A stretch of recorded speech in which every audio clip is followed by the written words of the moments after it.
नमस्कार, easy home tips में आपका स्वागत है। मैं संतोष चौहान। आज मैं आपके लिए जो उपाय लेकर आई हूँ वो है टाइफाइड के लिए। जिनको भी टाइफाइड का बुखार चढ़ता है, और टाइफाइड के बुखार में सबसे बड़ी बात ये होती है कि ये एक बार किसी को हो जाता है ना, तो बार बार ये रिपीट होता है। तो वही एक मैं बहुत ही कारगर उपाय आपको बताने जा रही हूँ। कारगर इसलिए है क्योंकि मैंने इसको आजमाया हुआ है। मुझे भी टाइफाइड हो गया था और मेरी बेटी को भी हो गया था। तो ये 3 साल पहले की बात है। क्योंकि देखिए, कोई भी मैं उपाय बताती हूँ तो पहले जब तक मुझे खुद विश्वास नहीं होता तब तक मैं उसकी वीडियो नहीं डालती हूँ। तो 3 साल बाद मैं ये आपको टाइफाइड की वीडियो दे रही हूँ। तो चलिए चलते हैं अपनी वीडियो की तरफ और देखते हैं उपाय क्या है, और बीच बीच में मैं आपको बताती भी जाऊँगी।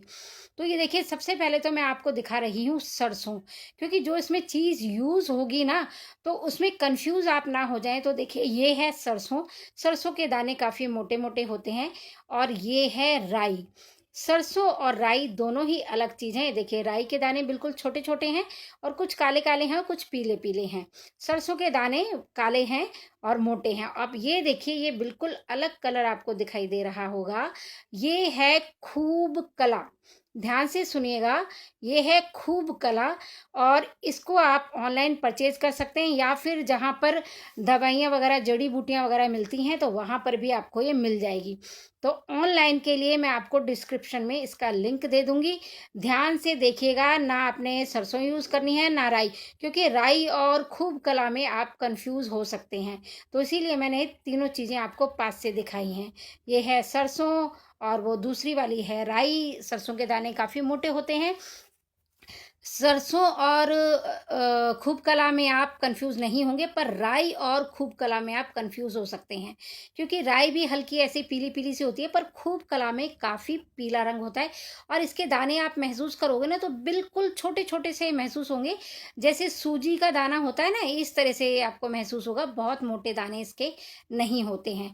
तो टाइफाइड में हमें यही खूब कला यूज़ करनी है। कितनी यूज़ करनी है, वीडियो छोड़कर मत जाइएगा, ध्यान से देखिएगा, तभी फायदा होगा। अब मैंने देखिए ये 4 ली हैं अंजीर। ये बहुत ही ज़रूरी है। अंजीर के अलावा आप और कोई चीज़ नहीं ले सकते हैं। तो रात को मैंने 4 अंजीर भिगो दी थी, और आप देख रहे होंगे उसका जो पानी है बिल्कुल लाल लाल से कलर का हो गया है। तो पानी को भी फेंकना नहीं है, पानी भी ये यूज़ होगा। बताऊंगी कैसे यूज़ करना है।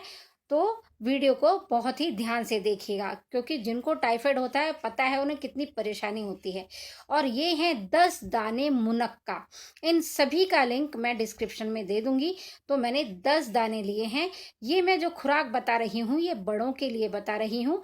बच्चों को कितनी देनी है, कैसे देनी है, वो वीडियो में मैं आपको बताऊंगी। तो 10 दाने मुनक्का के लिए हैं। तो सबसे पहला काम हमने क्या करना है कि मुनक्का के बीज निकाल देने हैं। मुनक्का का बीज यूज़ मत करना। ध्यान से सुनना इस बात को, कि आपने मुनक्का, हर मुनक्का में देखिए, बड़ा मुनक्का होगा तो 2 बीज होंगे, और थोड़ा मुनक्का छोटा होगा तो उसमें 1 बीज होगा। तो आप मुनक्का का जो बीज है, मुनक्का के अंदर जो बीज होता है उसको आप सावधानी से निकाल देना है। कोई भी बीज मुनक्का के अंदर नहीं रहना चाहिए। तो देखिए, मैंने ये मुनक्का में से बीज हैं उनको मैंने निकाल दिया है। बीजों को हम फेंक देंगे, ये हमारे काम के नहीं हैं। अब देखिए, वैसे तो ये उपाय सिलबट्टे पर होना चाहिए, पर सभी के घर में सिलबट्टा नहीं होता।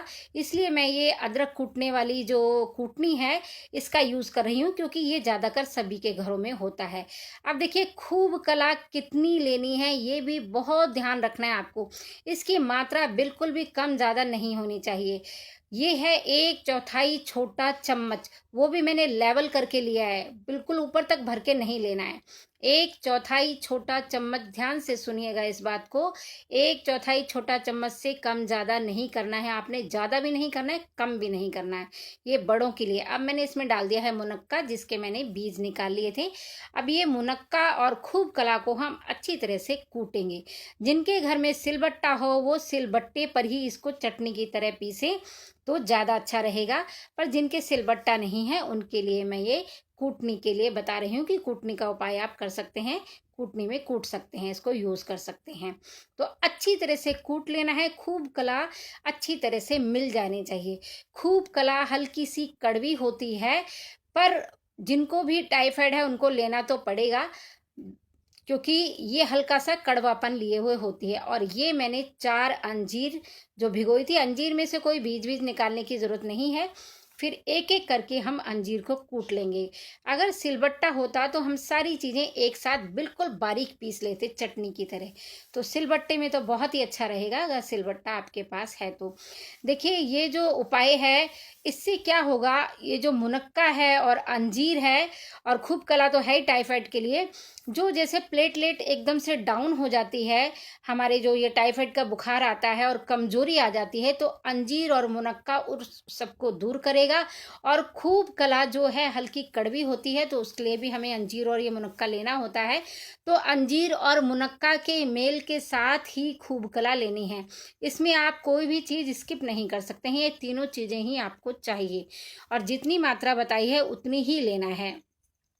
अगर आपने बच्चों के लिए देना है, देखिए ये बड़ों के लिए है, ये जो खुराक है ये एक खुराक होगी और इसको आपने लेना है सुबह शाम। ये चटनी की तरह पिस जाएगा। तो सुबह आपने लेना है खाली पेट और आधे घंटे तक आपने कुछ नहीं खाना है। जब ये आप खा लोगे ना तो वैसे ही भूख नहीं लगेगी, क्योंकि अंजीर में बहुत ताकत होती है।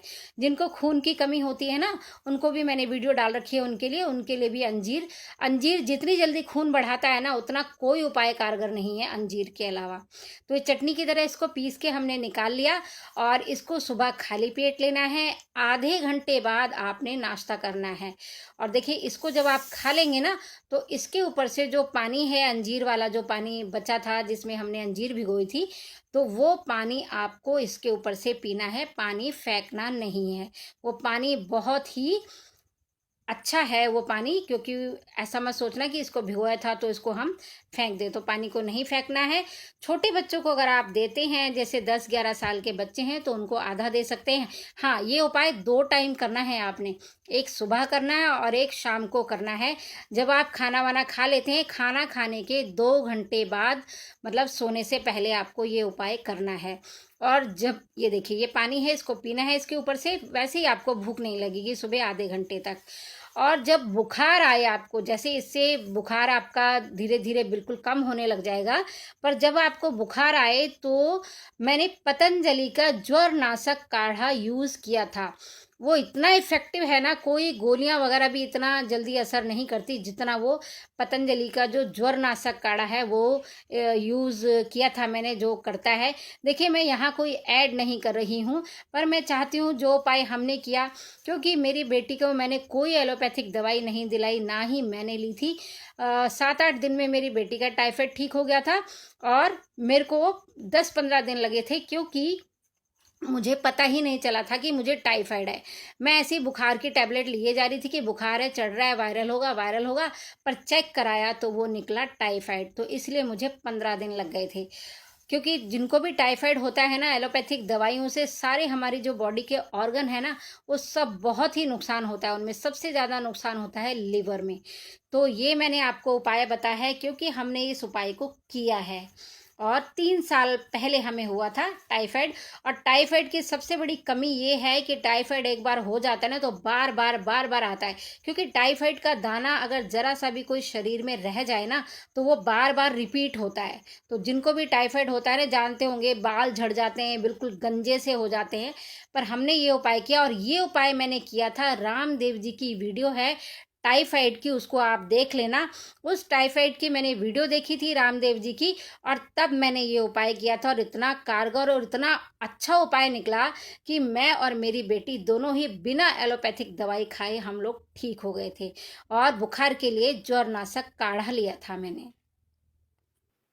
और हाँ, एक चीज़ और, जब भी आप काढ़ा लेते हैं किसी भी उसका, जैसे ज्वरनाशक है और भी सौ सारी काढ़े वगैरह हैं पतंजलि के, तो उनको हमेशा ठंडा करके पीना है, गरम नहीं पीना है। गरम पियोगे ना काढ़ा तो बीपी हाई हो जाएगा, इस बात का आपने ध्यान रखना है। तो देखिए ज़्यादातर बातें हैं जो मैं बताना चाहती थी, मैं बता चुकी हूँ। फिर भी कुछ रह गया हो तो आप कमेंट कीजिएगा, मैं ज़रूर बताऊँगी। और भी मेरी वीडियोज़ ऐसी हैं कफ़ के लिए, बलगम के लिए, उनका डिस्क्रिप्शन में लिंक दूँगी, वो आप देख सकते हैं। मिलते हैं अपनी अगली वीडियो में। वीडियो देखने के लिए बहुत बहुत धन्यवाद।